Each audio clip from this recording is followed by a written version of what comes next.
25-23, nagtapos po tayo with that call by referee Bobby Celso, and he didn't see it. That's why he looked to the linesman. He thought he saw nothing, so he had to confer with the linesman to ask kung meron siya nakita. Sabi ng linesman, wala siya nakita. So because they're in agreement, the point goes to the Creamline Code Smasher, si Coach Jasper Jimenez. Masama ang loob na nagtapos ang set sa ganung paraan pagkatapos nilang lumaban pabalikan. Boom. Pero yun nga ang sinasabi natin, no? Sometimes these things happen, breaks of the game. Yun lang, it could go your way. But in this case, it would have been good if they were able to tie Creamline. But I think nothing is, well, it's just the first set. Mahaba-haba pa itong larong to. Kung titignan natin yung stats in the first set, they actually did better if you look at the attack. So, 2 puntos ang kalamangan over the Cool Smashers. Nadikitan din nila yung blocking. What made things difficult for them was the number of errors that they committed in that first set, which allowed the Cool Smashers to advance and, you know, make it easier for them to get that first set. Hindi nila maipagpag itong Air Force Lady Jet Spikers. Well, as expected. Alam naman natin na ganyan talaga ang mga teams ni Coach Jasper Jimenez at lumaban hanggang sa dulo. At nadali sa isang tawag that they don't agree with, but the game will go on, and that will mean the defending champions will take the first set sa ating pagbubukas ng inyong PVL Open Conference na inyong napapanood live, of course, on sports.abs-cbn.com/livestream/PVL, premiervolleyballleague.com, and all our high-definition platforms, SNA and Liga HD. Boom Gonzalez, and Julia Canda, and Therese Gaston, our panel at large, went around the Philippine Flying V Center for your first game. In the second game, Banco Perlas versus the reinforced champs, Petrogas Angels. Second set. Palomata able to put it away. Tumabaw gets the first point of the second set. Score 1 for the Cool Smasher. One thing that I've noticed with the Jet Spikers is they've been very consistent when it comes to their first ball. It's actually good that they're able to deliver to Semana. Kulang lang sa diin yung mga palo nila minsan, ano, hindi nila matapos yung kanila atake. Yun, a little strength, a little stronger there para kay Palomata to deny that double block on her. No, I remember during her first time here in our PVL, how she was saying she was so excited to go up against Eliza Valdez. Denied by Palomata. On the first time. A couple of years after, they meet again here at the opening of the Open Conference. Balikan natin si Therese Gaston. Therese, go ahead. Kanina, kausap ko si Michelle, and she was telling me about her 1-week break from the Reinforced Conference. Although they only had 1 week, they were expected to stay in shape, and they were required to do weights in preparation for this conference. However, she and her teammates were able to take a mini out-of-town trip to Iloilo, where they were able to detach from society, relax, and also plan about this upcoming conference.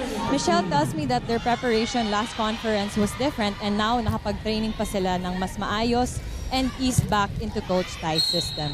Michelle's personal goal for this conference is to be stronger. Sinabi niya na last season was a wake-up call for them to do better, as she knows that the other teams see them as the team to beat. Her mindset is to perform better, listen to her coach, and have a good preparation for the upcoming games. Back to you, Boom and Ann. And so far, she is looking good. Thank you, Therese. Speaking of Iloilo, if I'm not mistaken, PVL's going back there soon enough. Nag-out to. Alam naman ng mga fans ng PVL all over the Philippines nag-aabang. Kailan bibisita ang PVL sa ganitong ganyang lugar. And it's always a hit, because minsan lang yan, minsan lang nangyayari.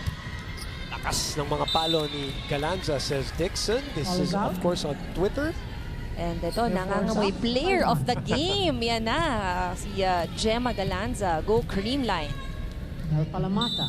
Deep ng bench ng Creamline, yes. Regardless of whether they're import-laden or not. Palomata and Pantino are still good. You bet they are, Justin.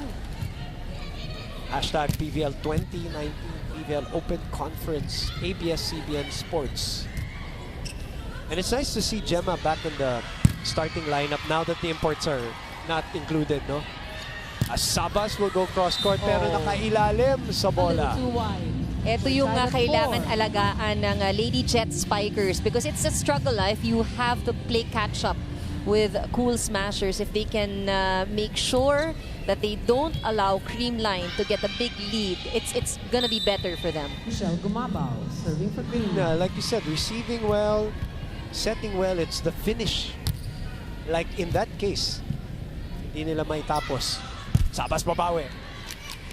Good reaction there by Sato. Inihatid yung bola kay Galanza from Valdez and Off the Gemma block, scores again. Galanza. Creamline on top. Gemma very by 1 point. efficient Ah, at the front. that's the best word to describe her today. Service, Gumabao. Pag pinupuntahan, umi-score.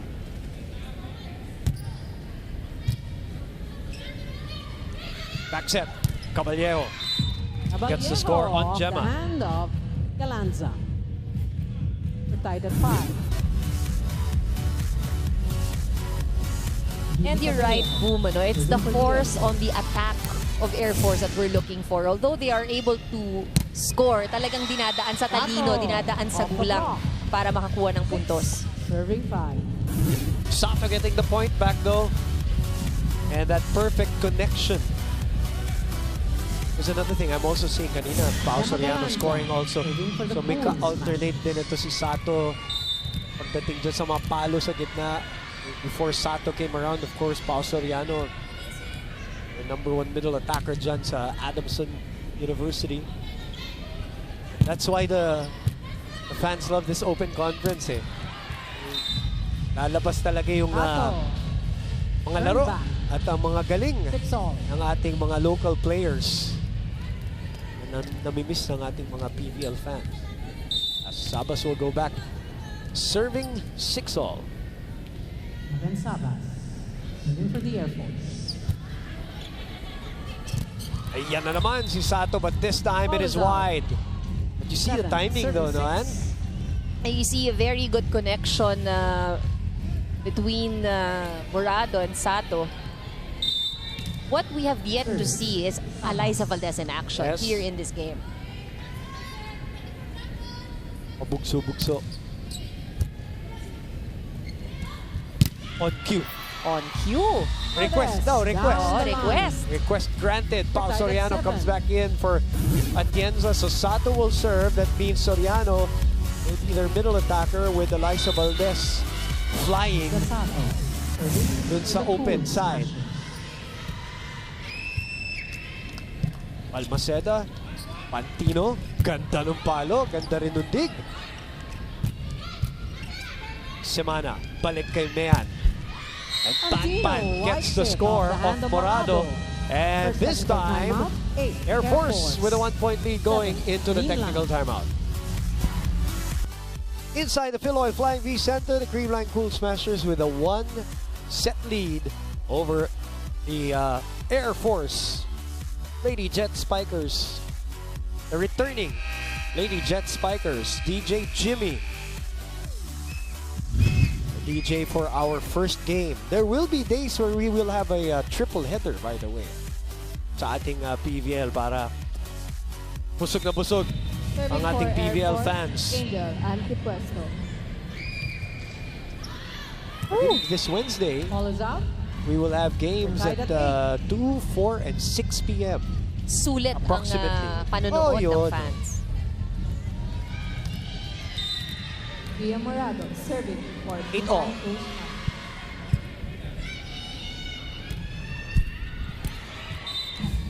Free kumapit. point for the Lady Jet Spikers. Good break Service for error. the Jet Spikers. Serving team captain. Semana, their team and captain, Semana. with a 1-point lead. Valdez, first ball. Kumabaw is, Gumabao off well, the you hand know, of on Semana. cue, as We're Therese tied said, at 9. her goal is to be stronger here in the Open Conference. He's looking like it, And, you know, most of the sets that have been given to her were converted into points. Kaya kahit na hindi bumubuga ng gusto ito si Alyssa Valdez, she's getting help from Gemma and Michelle, and miscommunication. Sino nagkamali doon? Soriano and Morado not meeting eye to eye in that last play. Mataas yung set. Soriano was already there. Nalunod. For Philippine Air Force. Pinawian. Pinabawi. With a quick attack. And that's what the good setters do. We're tied at 10. Excellent set for Soriano, allowing her to score that point. And one of the things that I've always loved about Pao Soriano, even when she was in college, she always knew how to direct her attacks. No? Yung kanyang lihis, rarely siya pumapalo ng diretso talaga. Pag nasa gitna siya, she always goes left and right. So it's harder to block, obviously. Harder to check. Gemma.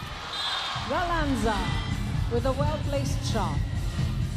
Gemma very Up by one. high efficiency when it comes to her offense, be it off the block, malinis na palo, placement of her balls. Sila ni Mitch. Gumabaw. Ang taas ng porsyento ngayon. And you know, it's not a bad thing that we're not seeing much from Alyssa in this game, because it goes to show how there's very good balance with the team.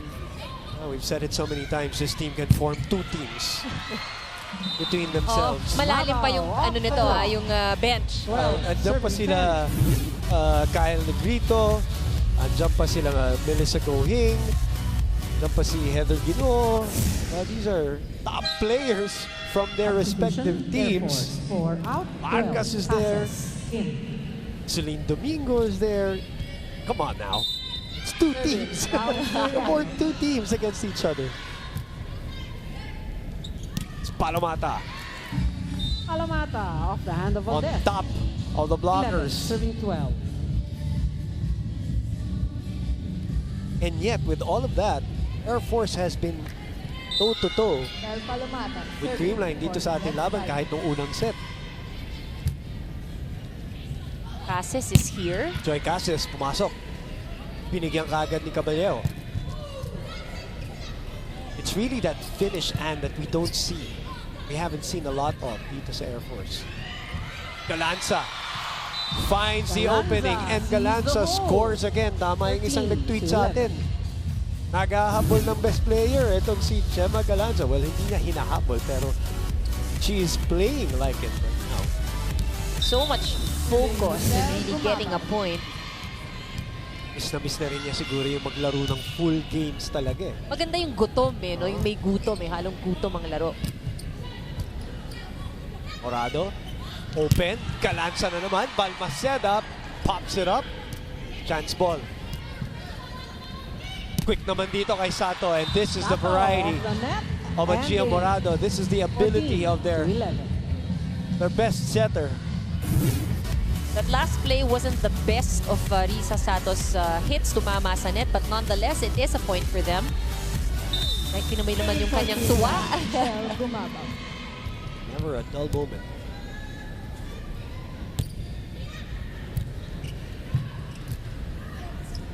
Chance ball dito sa Creamline. Cases unable to put it away. Wendy sa gitna, antipuesto. Good reaction by Morado. Ayun na naman si Galanza. Who's gonna set? Antipuesto does for Cases, who goes to the back row. Galanza, off speed. Semana, back set. Caballero.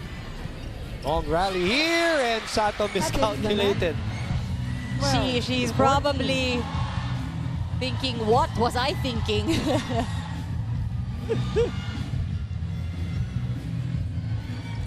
Well, expect the next couple of sets to go to her. I bet you. Pababawiin ni Gia yan. Too long. That's one for Creamline. Napalakas na naman. Pangalawa na niya yan kay Judian Caballero. The fans still having a little bit of a laugh. What happened? Yeah. She's still laughing at herself. you know, these things, it really happen so fast when you're inside the court. Nabigla rin si Risa. Cassis. Gia. Elisa. Abalejo is there. Cassis goes cross court. Ano ba sabi natin? The next couple of sequences, we will see Sato get the ball from Morada. 16-12 ang ating talaan. Lamang pa rin ang Creamline. Join the country's largest indoor sports, fitness, and leisure club, Victoria Sports Club. Open from day to night, every day of the year at an affordable membership rate. Located at Victoria Sports Tower, 799 EDSA South Triangle in Quezon City. To know more and get exclusive treats, check them out on Facebook and Instagram.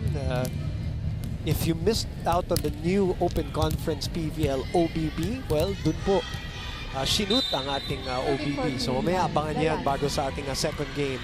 At yan po ay sa Victoria Sports Club. In the meantime, back to action here. 4-point lead for the Creamline Cool Smashers. Cassis off the hand of Galanza. Cassis finally gets a point. Cassis, we've known her to be a very high leaper.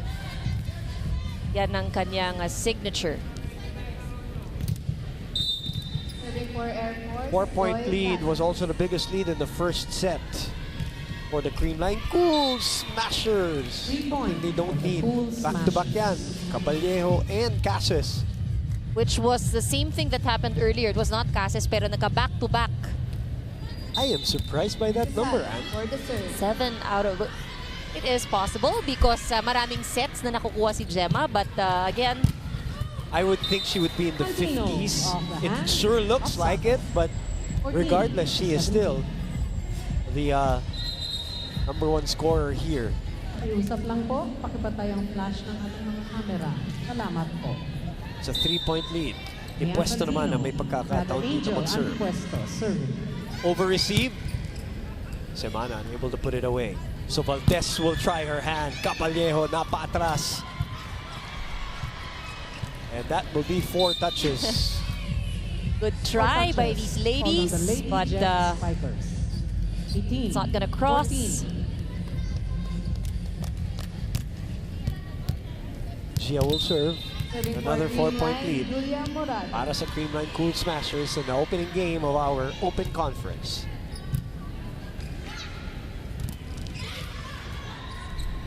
It's still alive, but Creamline unable to cross the ball, so lead is 3. 15-18.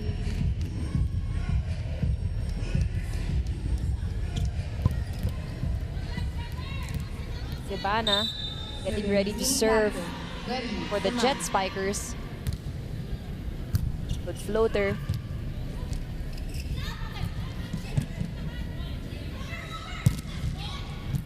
Maganda yung palo ni Pantino pero hindi pa rin nakakuha ng point.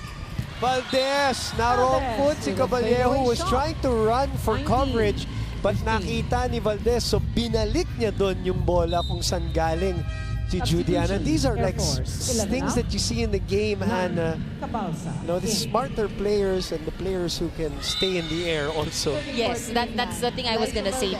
The players who can do it are those that have very good hang time. Oo eh. Kita niyang patakbo eh. Finally, Panamata on the second touch. 16-19.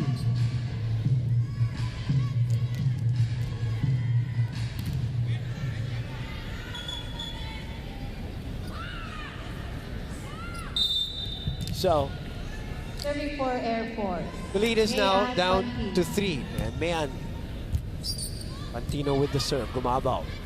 Pops it up, so a chance ball para sa ating Air Force. Piston play, doesn't get a point. Galanza again, gets the point off the block. Galanza, an off-speed shot. 20-16.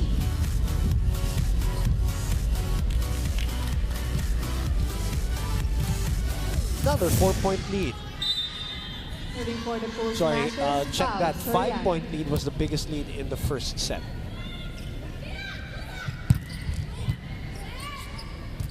Soriano underhands it. At Malayo yan para kay Go to Mitch. cross. The set 17 was to 20. going a different angle.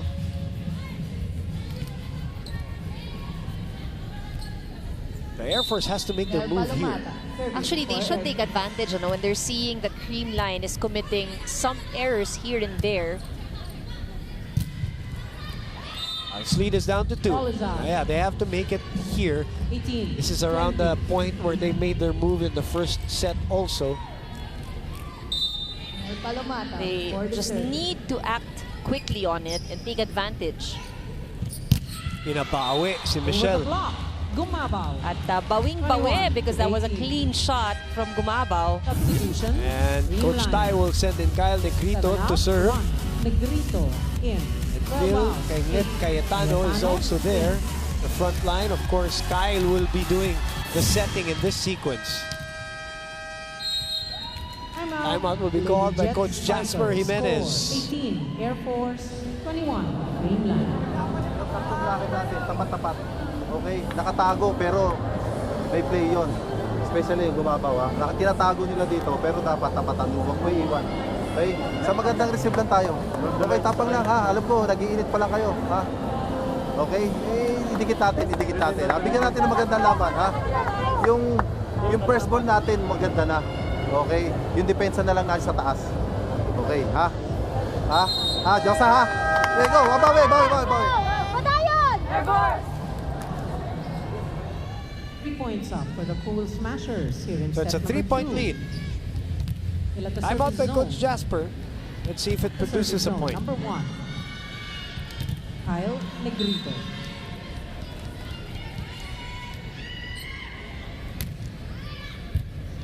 Maquinto with the first ball error. Off the serve by Kyle And she Negrito. scores 22-18. Maganda ang pasok for Kyle Negrito. We've mentioned how Air Force has been steady with their first ball. Pero dito sa serve ni Kyle, Oh, what a serve. bigyan ng challenge. At pinalikan niya si Maquinto ulit. Negrito, back set, Phil. Negrito, open, Gemma. 4-point lead. And Negrito was there for an easy dig. Pipe attack for Eliza. And a long rally. It's still alive actually, but it will be won 4 touches by the Lady called Jet on the Cool Spikers. 4 Smashers. touches for Creamline.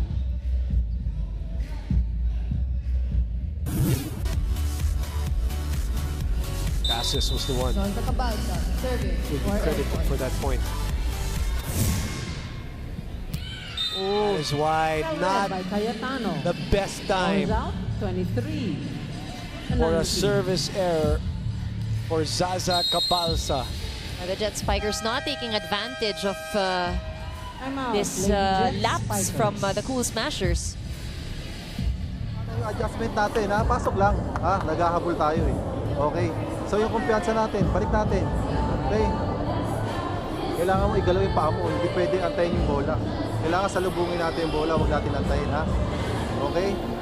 Isang malayo pa yan. 23 pa lang yan eh. May 2 puntos pa eh. Ha? 4 lang yan. Idikit lang natin. Idikit lang natin. Tapos pagdating ng ng naidikit natin, tatalunin na natin nun. Pagkatapos nun, ha? Okay. Idikit. Tapos tatalunin natin yan. Always positive in his approach during timeouts. Coach Jasper, so lang niya muna makadikit.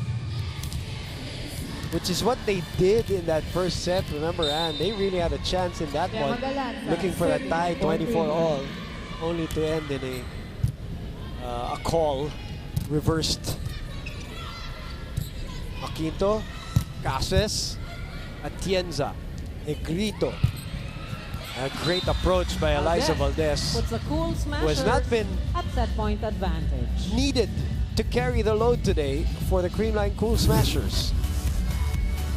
But we know at the end, we will always try to depend and go to the phenom. But again, in this match, good distribution, good calls have been made by Puerto with Morado. the back quick. And at this point, 20, Negrito 24. So it could be part of their game plan to really distribute the sets. A 1 set point saved by the Air Force Lady Jet Spikers. Serving for Air Force, Joy Casas. Joy Casas, 20, serving 24. And it is Sato who finishes for the Cool Smashers. the business 25 here to in the 20. second set, courtesy of the perfect set of Kyle Negrito, Coach Tai Pundit, and the rest of the Creamline Cool Smashers, the defending champions. Lamang ng 2 set sa ating pagbubukas ng inyong PVL Open Conference.